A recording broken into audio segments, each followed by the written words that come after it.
Hello and welcome to the next step in our rhetorical analysis, where we analyze the text. If you remember from last week, we introduced what rhetorical analysis was. We also looked at an example of a rhetorical analysis essay, and then finally you chose which of the four speeches you were going to focus on for your rhetorical analysis essay. And so what we want to do now is let's take a look at analyzing the text.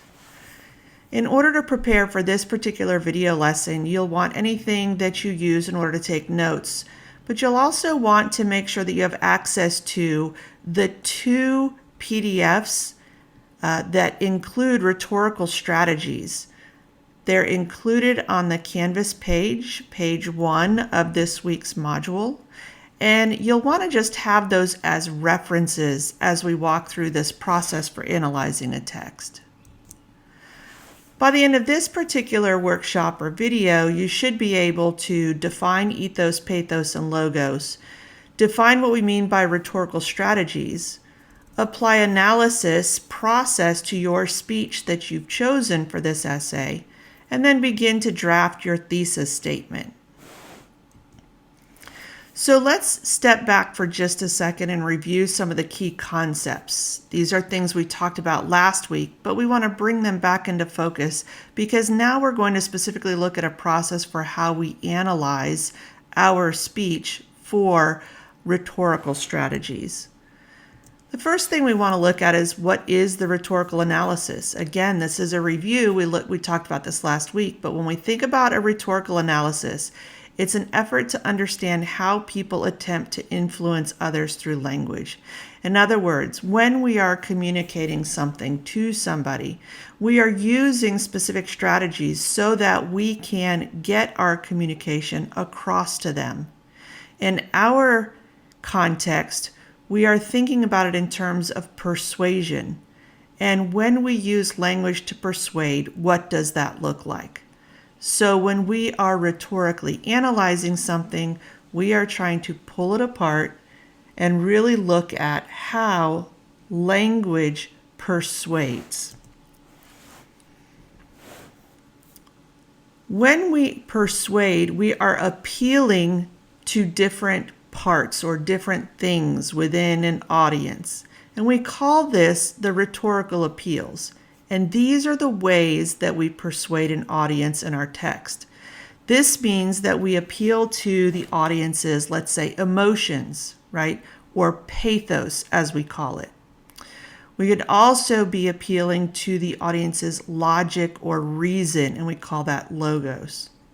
And then we're also establishing our credibility or our ethos.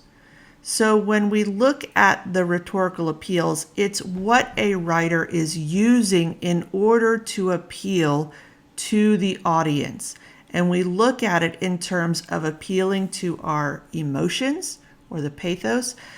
We look at it as in appealing to the logos or the logic or reason. And then we also look at it as we are persuading because of our own credibility with a topic, and that's building ethos. But the way we do that is using specific strategies, and these are the communicative tools used in order to appeal to and persuade an audience. We use these in all texts. And text can mean a speech, it can mean an article, it can mean a video, an image, etc. We are using it in terms of when we say text in terms of a speech. Now, a speech before it was given orally was written. And so we can look at it in terms of whether or not we are going to analyze something that is written down for us or something that is performed. We can still look at it in terms of what are the rhetorical strategies that were used. And so what you have in Canvas are two PDFs. Now, this is just the first page of each of those PDFs because each of them are anywhere between 3 and 5 pages long. And what these two PDFs do are provide examples of different rhetorical strategies or rhetorical devices that are used in order to persuade. And so these are great resources to have as you begin to analyze your speech. So I just wanted to reference those before we move forward. The whole goal of analyzing the speech in our context for this essay is that we want to get to a point where we're creating our thesis statement.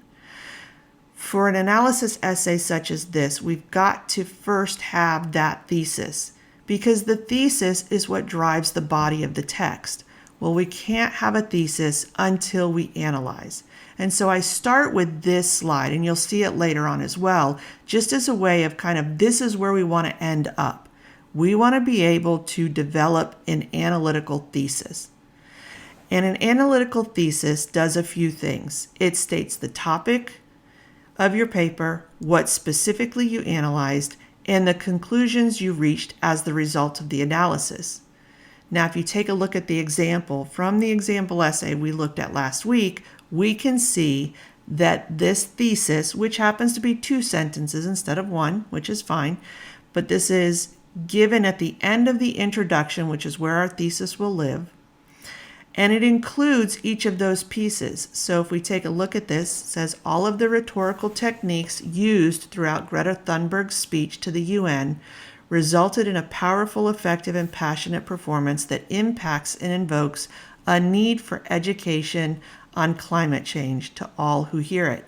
To do this, Thunberg used repetition, scientific statistics, and pure and genuine emotion to convey the harsh reality of the situation we are currently facing, while also using her voice in hopes of getting world leaders to listen to her urgent message. So if we unpack this for just a little bit, we see that when we get to the conclusions part, in order for the writer to get to where they are drawing conclusions, they had to first analyze. And we see this in the first part.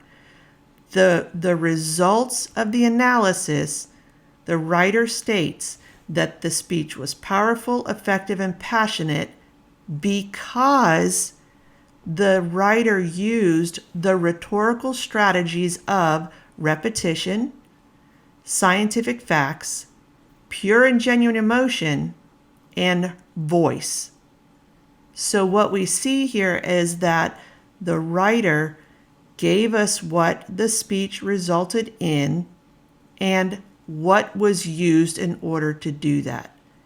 And it's specific enough to where it will guide the body of the text. And that's the goal we want to get to. So let's take a look at how we do that. So we are now at the stage where you're going to watch, rewatch, turn on the closed captions. You can get the transcript right from YouTube of the speech in order to walk through the process of analyzing. So we want to critically engage with the speech. Consider when we analyze, we have to begin by utilizing our critical reading strategies in order to break down the whole of the text into the sum of its parts. Reading, or in our case, watching critically, means more than just being moved, affected, informed, or influenced or persuaded by a piece. That's kind of the first step. If you look at it and you say, the speaker was able to persuade their audience. In other words, the speaker achieved their goal, their purpose for their audience. That's one of the first things we do. We also move it beyond that because now we want to ask ourselves why. So reading critically also means analyzing and understand how the work has achieved its effect. And so as you critically engage with your speech in this first piece, and again, this takes a little bit, you can use the guiding questions that we'll walk through in order to do that. I want you to keep in mind that you may not need to consider all of these questions as they may not apply to your speech. This list is just simply one method to get started on your analysis. In other words, if you're looking at what am I looking for, here are some of the guiding questions you can ask yourself. It's a good idea to perhaps copy these questions down or come back to them so that as you watch, you can begin jotting down ideas. So, one of the first questions, what is the general subject? Does this subject mean anything to you? Does it bring up any personal associations? Is the subject a controversial one? What is the overall main point or argument of the text? How does the main point or argument of the text address the subject? In other words, the subject of Greta Thunberg's speech was climate change. However, what did she do with that topic? She was arguing for more actionable items that needed to take place and a need for more education. So we have a subject, but what you do with that subject can vary. And so what you have to do is you have to decide, what is it that the speaker is doing with that subject? What's the purpose of the text? How do you know? Walking through this allows you to not only identify what the purpose is, but what's the evidence that you have to support that? Same thing with context. What's the context? How do you know? Who's the audience for the text? And how do you know?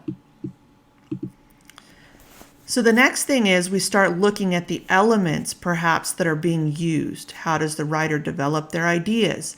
Are they using narration, description, definition, comparison, analogy, cause and effect? What are some of the examples? Why do you think the writer uses these methods as they develop their text?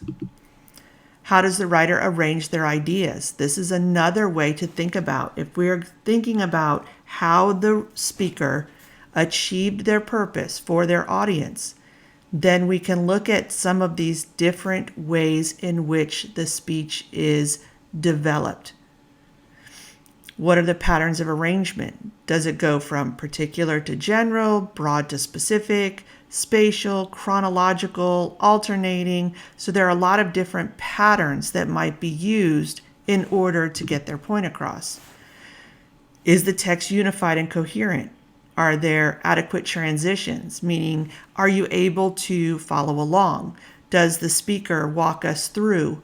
Perhaps they give us a specific statistic, but then describe that statistic in order for us to see that they are providing evidence to support their claim. You can look at things like sentence structure. Does the writer use fragments or run-ons, declarative or imperative, interrogative or exclamatory? Are there patterns in the sentence structure? Can you make any connections between the patterns and the writer's purpose? Some of these things might be repetition of ideas or even repetition of phrases. How does the writer use diction? That means word choice or phrase choice. Is it formal or informal? Is it technical? Do they include a lot of jargon or slang? You've got to think, if they use these, why do you think they use them? Is this a part of what made their speech impactful, or is it a part of what they use in order to persuade? Is the language emotionally evocative? In other words, appealing to the pathos. Does the language change throughout the piece? How does the language contribute to the writer's aim? Do you see that the writer or the speaker is combining a lot of these things? Much of this is you asking yourself, why is this speech successful? Why did this speech achieve its purpose for its audience, and how did it do that? Are there important terms, concepts, or ideas repeated throughout the text?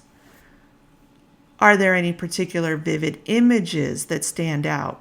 What effect do these images have on the writer's purpose? In other words, did the writer use descriptive language in order to paint a picture for its audience?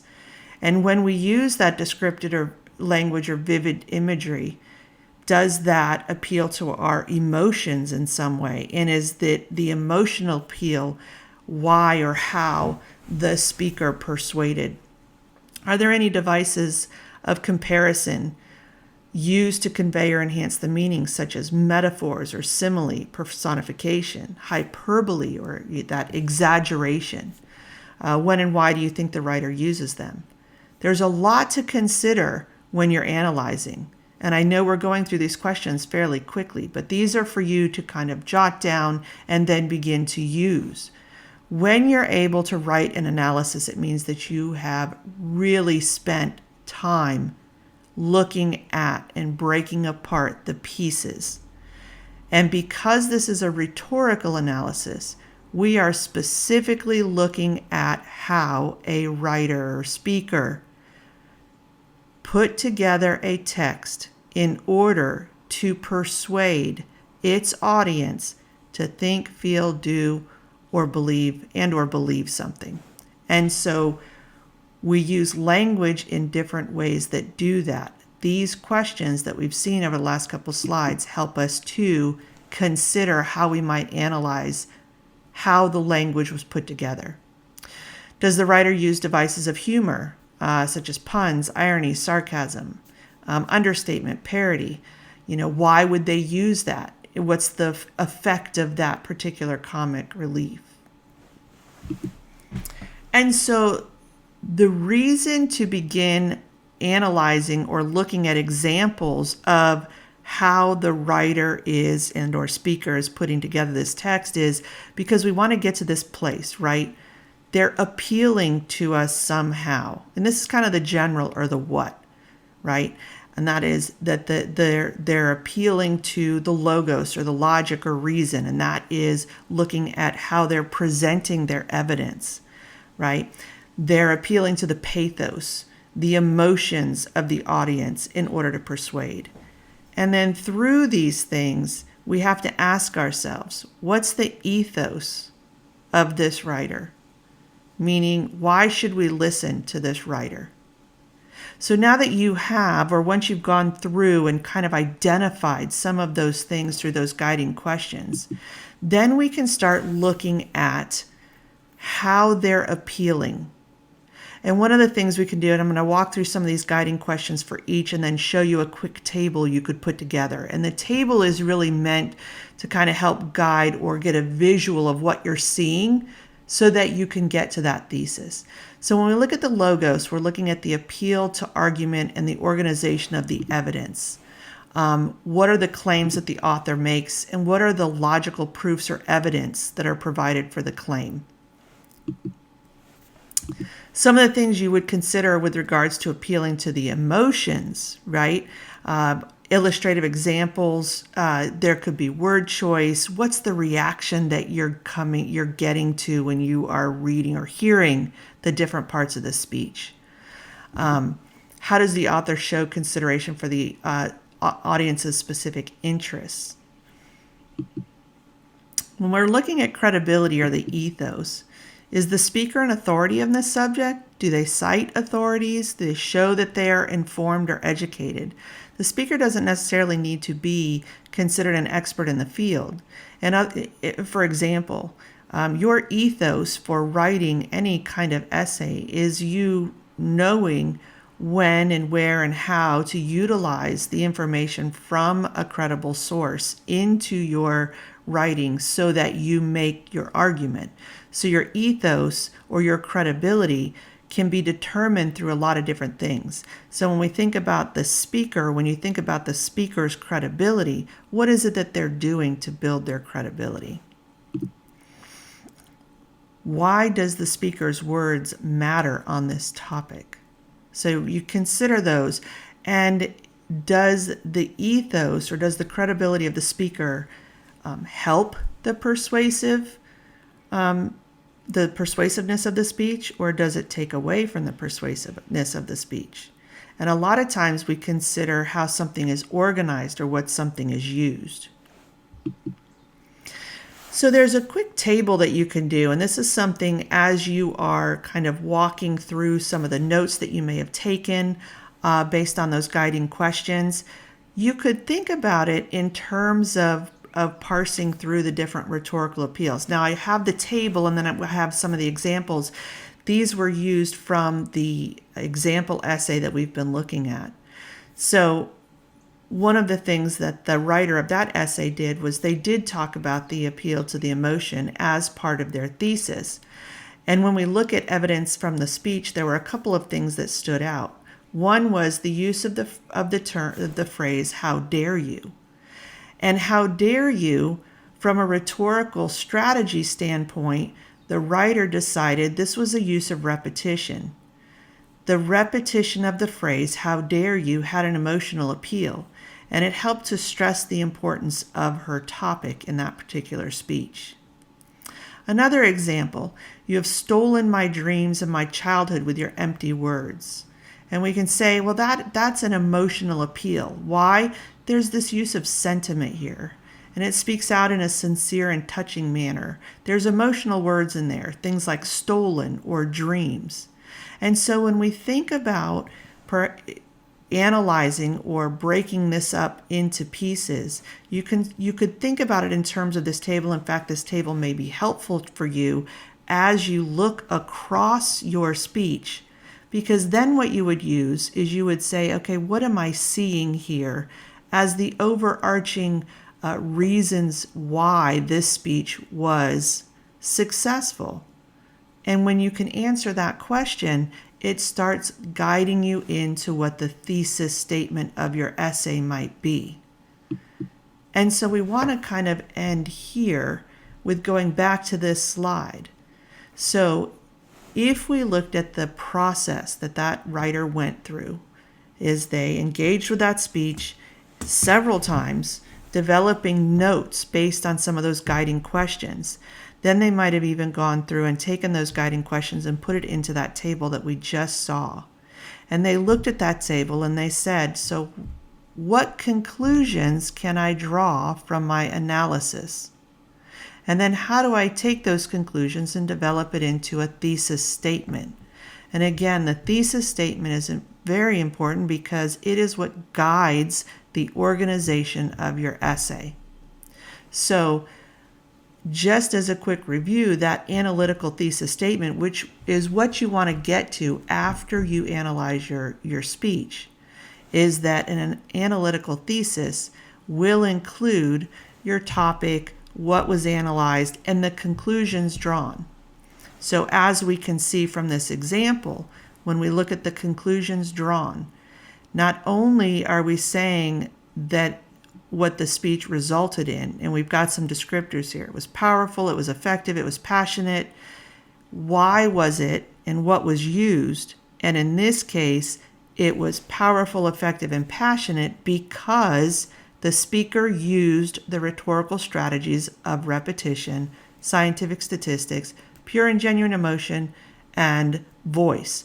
Now, when you analyze yours, you may not have 4 different overarching rhetorical strategies. You may only have 2, you may have 3.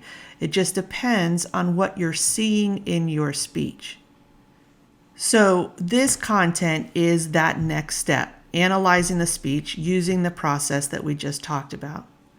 Come back to this video anytime you need a quick review. The goal after you finish this process is that you have a draft of your thesis. In the next video, what we'll do is we'll start looking more specifically at the organization of your rhetorical analysis essay so that you can begin the drafting process.